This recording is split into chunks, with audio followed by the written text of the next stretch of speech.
Hello, this is YouMineWeCraft, and today I'm going to be showing off everything to do with tripwire hooks and the string, so everything to do with tripwires in general. So yeah, let's get started. I'm going to try and go as quickly as I can through this. I apologize if I miss anything. So basically, to make a tripwire hook, you need an ironing net, stick, and any type of wooden planks. Now, this will give you 2 tripwire hooks. And the main reason why they give you 2 tripwire hooks is because you need 2 to set up a simple tripwire. So you place tripwire hook like that, and then you fill the gap in between them with string. Now this is a kind of like a bug, maybe, I suppose, that I found. Now if I were to place it as normal string anywhere by here, as you can see, the hitbox is the same size as the hitbox on a half slab. But if you look by here, the hitbox is the same size as a piece of redstone dust on the ground. Now you can kind of bypass this and hit it and place it back quickly, and that will give you a larger hitbox. When you get it back to smaller one, you just don't have any delay. But they both act exactly the same way. It's just a bug that I found. If you've seen it before, I would like to say I haven't nicked this off anyone at all. I've come up with this on my own. Other people may have come up with it on their own as well.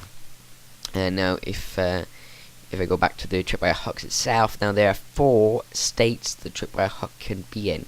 One is where the stick is going up and the iron is going down. The second is where the stick and the iron are horizontal. The third, if I just get just pick block this,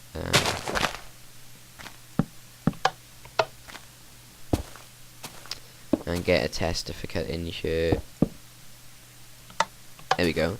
The third state is where it's down and sticking out. Just quickly kill him. Die. There we go. Just quickly kill him. Here we go. So yes, that's the third state. Now the fourth state, I shall show you by here. Now I'll come on to how you can make floating mid-air string in a second. But first I have to show you the next state. Now, as you see, the string comes out and it just goes straight along. Now if I place a block beneath it, keep an eye on the string. There we go. So you can see it goes down there and across the block. That's very noticeable.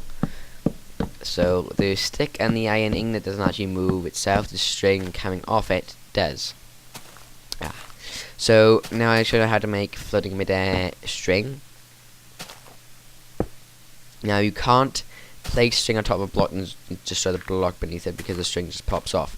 What you can do is put it on a non-solid block like string itself, and then delete the one underneath. Or you can place it on torch like that and just throw the torch and it'll work fine. You can place it on the side of a block and it'll work fine.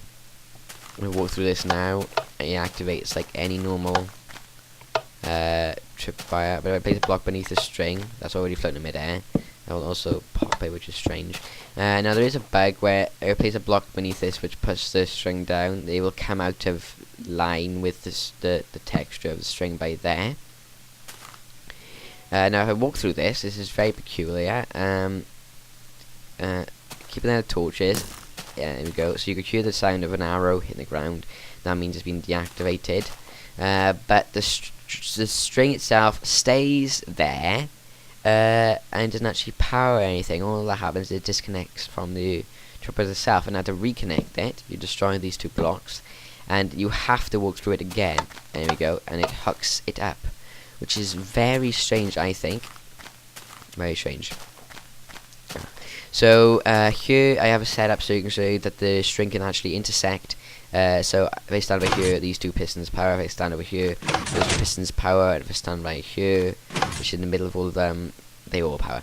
Now there is a way to kind of there are 2 ways of kind of bypassing the string. Oh, actually, let's go with there are three ways of interacting with the string.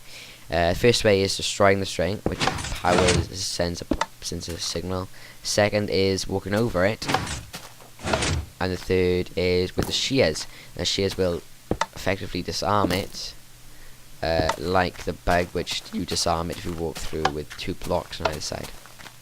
I can actually bypass the string without using the shears, and that is walk across the block which the tripwire hook is on.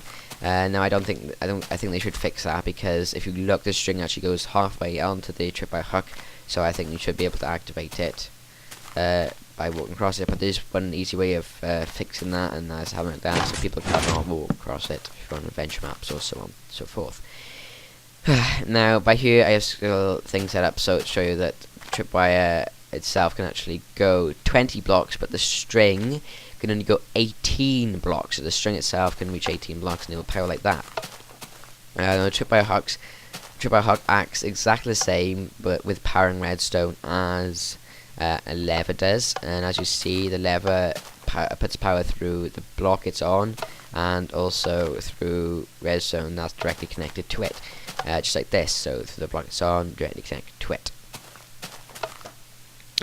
Okay, let's go on to one of the 2 bugs. Now if I stand on here, it activates it as expected, but there is actually a extremely small delay between me standing by here and me standing by there on the pistons, and using the piston bug, not the piston bug, sorry, the dispenser bug, I forget what I was saying about pistons. By using the already existing dispenser bug, if I walk up here now, it will fire a lot, which isn't meant to happen, which is very strange. Okay, so this is the second bug and last bug. Now, if I get these 2 blocks, I just want to say that this is not a brick. It's not a brick block. This is 2 brick slabs on top of each other. And the thing these have in common are they both have data values. Now if I get this red wool, which has a data value, and I push it into a piece of string that's hooked up to 2 tripwire hooks, then the block will actually get its data value removed, which is very strange. But what's even stranger is if I use the slabs, which also have a data value, push them into it, it doesn't actually affect the block. I could remove everything around here, it would not affect the block. The only thing that does affect the block is if I move it with another piston. Now it doesn't have to be set up like this. You could have it set up only with one, so it pushes it in, then pulls it back. That's just how I used to have it set up. Now this is the last thing I want to show off, and that is you can actually use the tripwires as kind of like a grid referencing system. I actually did discover this myself, but since then a few other people have discovered it, like Seth Bling, I believe he discovered it as well. Now I'd just like to say I discovered it on my own without nicking his idea, so I didn't steal any of his stuff, if that makes sense. Now I'm going to use, so if I stand by here, that redstone torch powers, now it's the torch powers. If I stand over here, that redstone torch powers, and basically they follow me wherever I go. I go over here, and you can, since you can have string going 18 blocks, right?